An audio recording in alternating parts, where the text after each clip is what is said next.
তিনি মরা কলব জিন্দা করে বাবা, মরা কলব জিন্দা করে আঙ্গুলের ছোঁয়ায় কলব তোমার জিন্দা রবে, মরণ হবে না। যতই আপনার দাড়ি পাকুক আর লাল হোক আর কপালে দাগ পড়ুক, ভিতরে ময়লা ঢুকলে নামাজ রোজা হজ যাকাত সব বিফল। যারা বলেন ঠিক কিনা? ভিতরটাকে পরিষ্কার করো।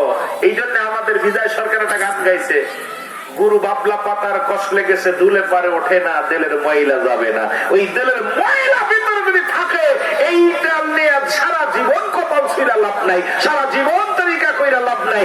আগে এই জায়গাটা পরিষ্কার করা। সেই জায়গার ওষুধ দেশে জামানার মা কাবেল খাজা বাবা সিদুল্লামা বিশ্বনী ফরিদপুর জোরে বলেন মারহাবা, জোরে বলেন মারহাবা।